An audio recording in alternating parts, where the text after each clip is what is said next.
Discipline is the bridge between where you are right now and the life you dream of living. It is the invisible thread that holds together every great achievement, every lasting success story, and every personal transformation. Most people think discipline is about punishment, restriction, or living a boring life. But the truth is, discipline is not about limiting your freedom, it's about creating it. When you are disciplined, you are no longer a prisoner of your impulses. You no longer let fear, laziness, or distractions control you. You take back the power to direct your life. But here's the thing, discipline isn't something you magically have. It's something you build step by step, choice by choice. And today you're going to learn how to do exactly that. If you love content that helps you grow, stay focused, and achieve your goals, hit that subscribe button and tap like right now. It helps us reach more people and keeps us creating these long-form audiobook-style videos just for you. Now let's talk about why discipline matters so much. Everything you want in life is on the other side of discipline. Whether it's building a business, getting in shape, writing a book, or becoming a better partner, it all requires consistent, focused effort over time.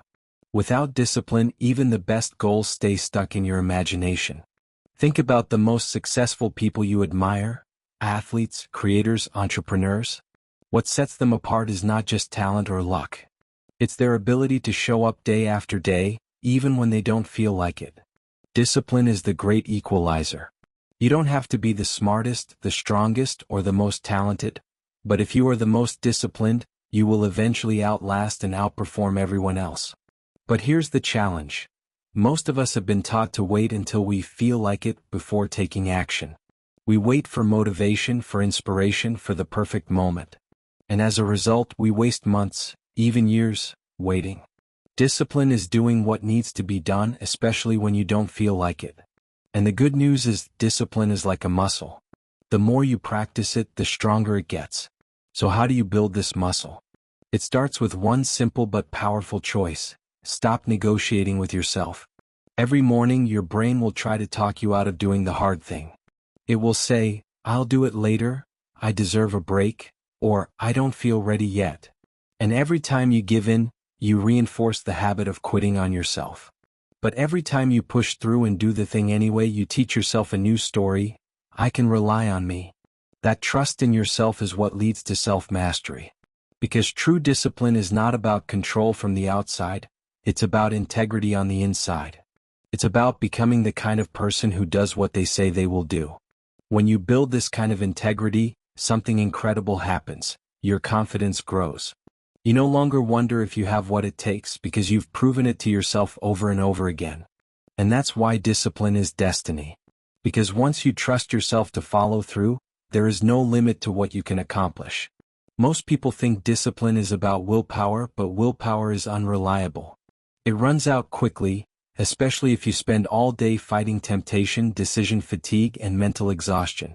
This is why so many people start the day with good intentions and end up binging on distractions by nightfall. The secret to lasting discipline is to design your life in a way that removes as much friction as possible between you and the actions you want to take. You can't rely on sheer motivation every day. Motivation is like the weather, it comes and goes. Discipline is like the climate, it's steady, predictable, and long-term. One of the most effective ways to build discipline is to start with structure. Humans are creatures of habit. When you create a routine, you make discipline automatic. You no longer have to waste energy deciding what to do, you just follow the plan. If you look at elite performers, athletes, CEOs, artists, you'll notice they have routines for almost everything. When they wake up, what they eat, when they work out, how they plan their day. Their lives are full of systems that make success inevitable. And you can do the same. Start by identifying your keystone habits, the small actions that create a ripple effect of discipline in other areas of your life. For many people, this might be waking up at the same time each day, exercising first thing in the morning, planning the top 3 tasks for the day before work begins, practicing gratitude or meditation. These keystone habits act like anchors. When you do them consistently, they make it easier to stay disciplined in other areas because they set the tone for the rest of your day. But you might be thinking, what if I fail? What if I skip a day? Here's the truth, you will miss a day. Everyone does. The difference between disciplined people and those who stay stuck is what happens after they slip. Most people miss one workout, one day of journaling, one early morning and say, "Well, I've ruined my streak. I might as well quit."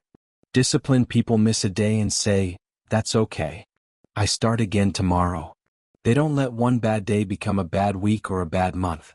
They simply reset and keep going. Discipline isn't about perfection, it's about persistence. And persistence is built through small wins. You don't need to transform your entire life overnight. In fact, that approach almost always fails. Instead, start small, ridiculously small. Want to build a habit of working out? Start with 5 minutes a day. Want to start reading daily? Commit to reading 1 page. Small habits compound. Once they feel natural, you can increase them. But if you start too big, you overwhelm yourself and quit. This is why many people never stick to discipline. They try to climb the entire mountain in one day instead of taking it step by step. Another secret to discipline is accountability. When you have someone checking in on your progress, you are far more likely to stay consistent. This could be a friend, a mentor, or even a digital tool that tracks your habits. However, the most powerful form of accountability is internal accountability, keeping promises to yourself. Every time you follow through, you reinforce the belief that you are capable. Every time you keep your word, you become the kind of person who can be trusted, by others and by yourself. There's also a mental shift that can make discipline easier. Stop framing it as punishment and start seeing it as a form of freedom. It's not, "I have to wake up early." It's, "I get to start my day with peace and intention." It's not, "I have to work out." It's, "I get to take care of the only body I have." When you see discipline as a gift you give yourself, it stops feeling like a burden and starts feeling like a privilege.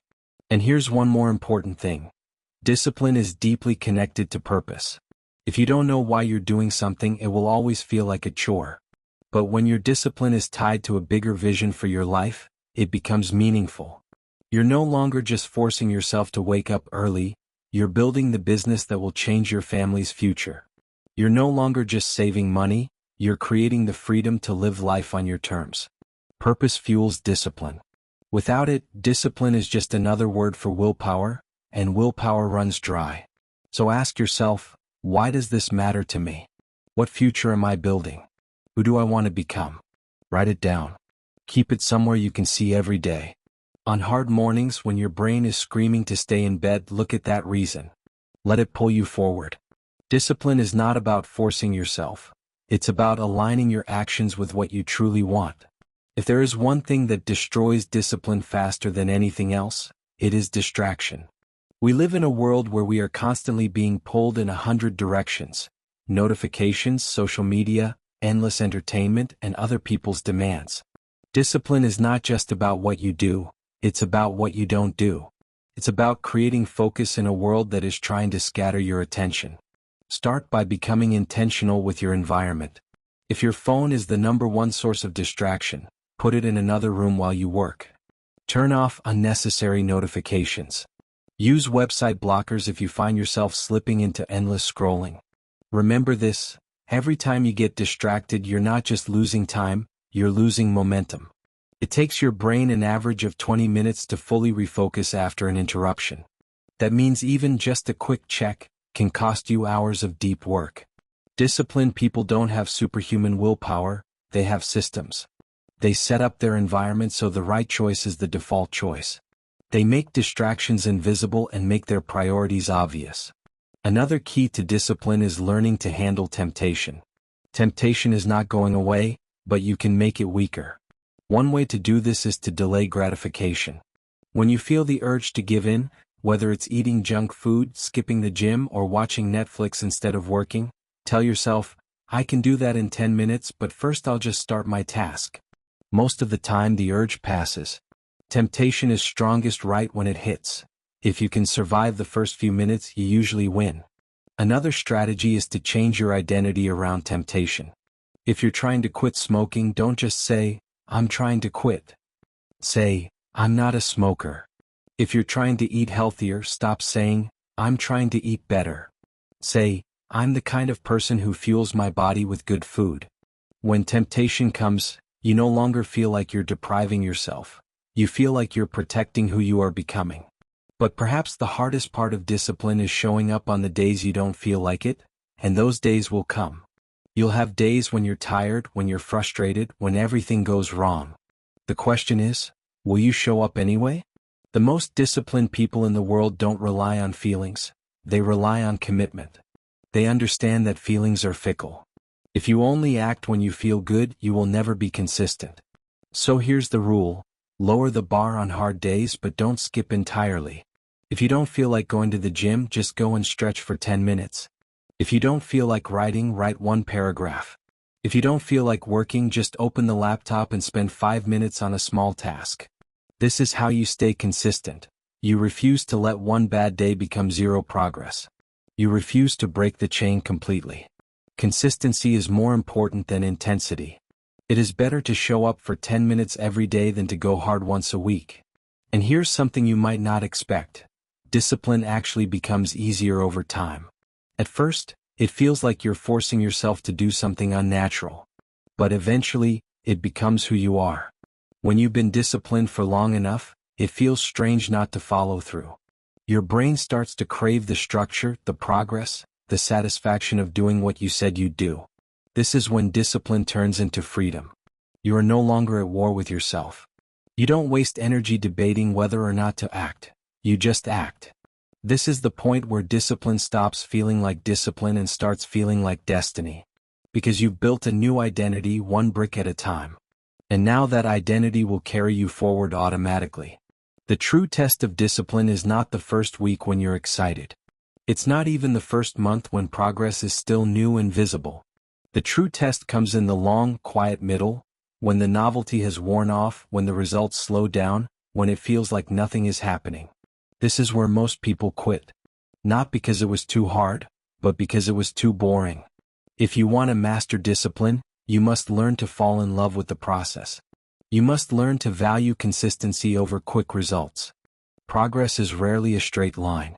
It looks more like a staircase, long periods of flat ground followed by sudden jumps upward. The flat periods are not wasted.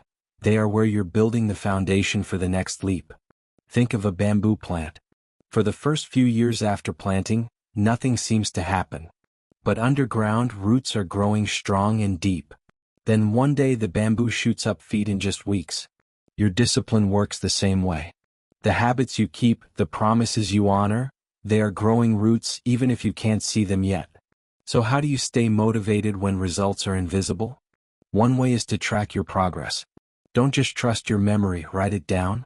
Keep a simple log of your workouts, your savings, your writing sessions, whatever habit you are building. When motivation runs low, look back and remind yourself how far you've come. Another way is to focus on identity, not just outcomes. Instead of obsessing over whether you lost 5 pounds or made a certain amount of money, remind yourself that you are becoming a disciplined person. Because the truth is, once you become disciplined, results are inevitable. You may not control the exact timing, but you control the inputs. And consistent inputs always lead to eventual outputs. You should also learn to expect plateaus. Plateaus are not proof that you're failing, they're proof that you're stabilizing. Your brain and body need time to adjust to each new level of growth. When you hit a plateau, don't panic. Don't throw away everything that got you here. Instead, make small adjustments. Change your routine slightly. Increase the challenge just enough to re-engage your focus. For example, if you've been lifting the same weights for months, add a little more resistance. If you've been saving a certain amount, find a way to save a little more. If your work routine feels stale, change your environment or schedule. Small tweaks can reignite momentum without burning you out. Another key to long-term discipline is celebrating progress. Not just the big wins, but the small ones. Most people wait until they hit a huge milestone before they celebrate, but this makes the journey miserable. Instead, create small rewards for yourself along the way.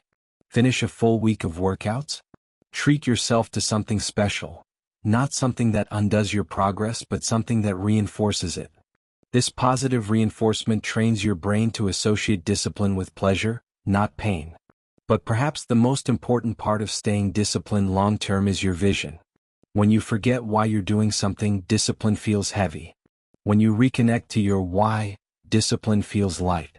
So revisit your vision often. Create a vision board, write a letter to your future self, or imagine what your life will look like 1 year from now if you stay consistent. This mental picture is what pulls you through the hard days. Because the truth is, there will always be hard days.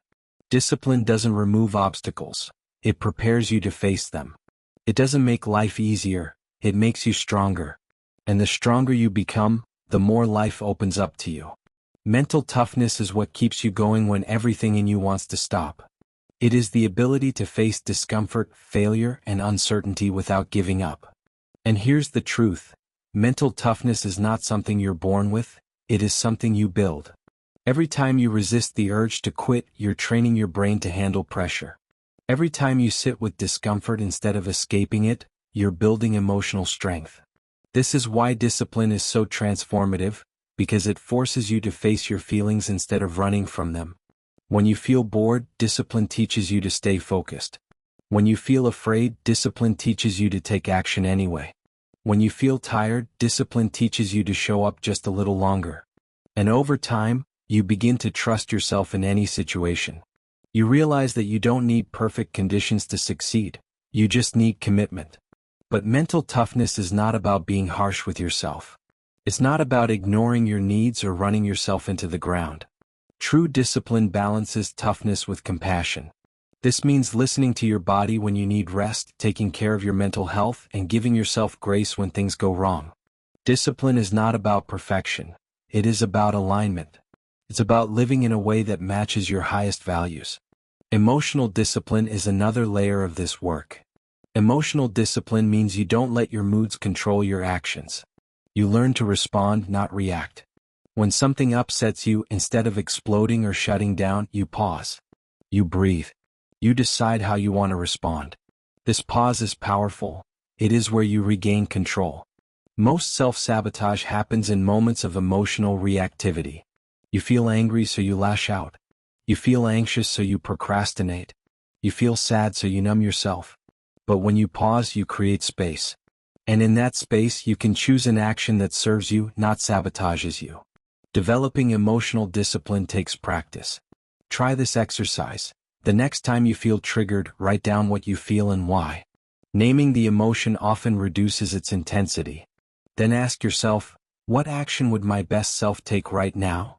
When you practice this often enough, it becomes second nature. You stop being controlled by your feelings and start being guided by your principles. And this is where discipline becomes freedom. Most people think freedom means doing whatever you want, whenever you want.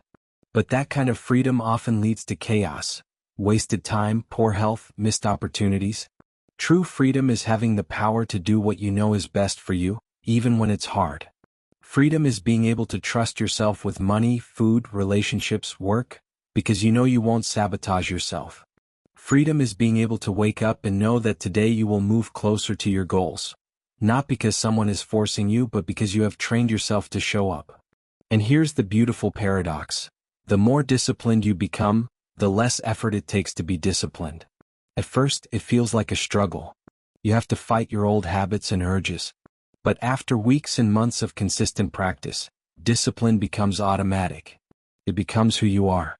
And once it's who you are, it stops feeling like work. It feels like life. This is why discipline is destiny. Because it doesn't just change what you do, it changes who you are becoming.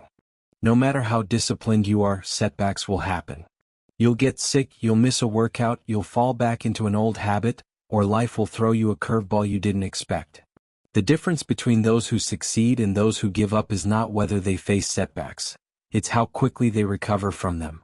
Think about it like this. If you drop your phone and crack the screen, you don't throw the phone in the trash. You fix the screen and keep using it. Too many people treat discipline like an all-or-nothing game. They miss one day and think, I've ruined it. But you haven't ruined anything. One bad day doesn't erase all your progress, quitting does. So here's the rule. Never miss twice. If you miss a workout today, make sure you get back on track tomorrow. If you eat off plan for one meal, make the next meal a good one. This mindset keeps you from spiraling into self-sabotage. You stop letting one slip turn into a full relapse. Another key to bouncing back is self-compassion. Beating yourself up doesn't make you more disciplined, it just drains your energy and makes you more likely to give up. Instead, talk to yourself like a coach. A good coach doesn't scream, "You're hopeless." When you mess up, they say, "That wasn't your best, let's try again." This is the kind of relationship you need to build with yourself. You need to trust that even when you fall, you will pick yourself up with grace and keep going. And the more you practice quick resets, the faster you recover each time. Eventually, a bad day doesn't even shake you anymore. You simply adjust and move on. This ability to reset is what creates unstoppable momentum. Momentum is one of the most powerful forces in human behavior. Once you start stacking wins, it gets easier to keep winning. Once you start showing up consistently, it feels unnatural not to show up. So focus on building small streaks. Don't worry about being perfect forever. Just worry about winning today. Then win tomorrow. Then win the next day. The longer you keep the streak alive, the more invested you become in protecting it. You don't want to break it because breaking it would mean starting over. You can also use momentum to your advantage by anchoring habits together. For example, if you already have a solid habit of brushing your teeth at night, attach a new habit, like journaling or stretching, right after it. When habits are linked, they become harder to forget. You build a chain reaction that keeps your discipline strong with less effort. But momentum isn't just about habits, it's about your identity. The more disciplined you act, the more you see yourself as a disciplined person. And once you fully believe you are disciplined, you start to feel pulled toward consistent action instead of having to push yourself every day. This is when discipline stops feeling heavy and starts feeling light. You're no longer fighting yourself. You're simply living in alignment with who you are. And that is the ultimate reward of discipline: peace. Peace of mind because you trust yourself. Peace in your body because you take care of it. Peace in your life because you no longer live in chaos. This is why discipline isn't just a tool for success. It's a way to live a better, calmer, more fulfilling life. Now that you understand the mindset, habits, and systems that build discipline, it's time to put it into action. Here's a 7-day discipline challenge designed to give you quick wins and build unstoppable momentum. Day 1. Choose your keystone habit. Pick just one habit that would have the biggest positive impact on your life right now. Don't try to change everything at once. This could be waking up at the same time every day, exercising for 10 minutes each morning, writing one page of your book or journal, meditating for 5 minutes. Your job is simply to start, no matter how small. Day 2. Design your environment.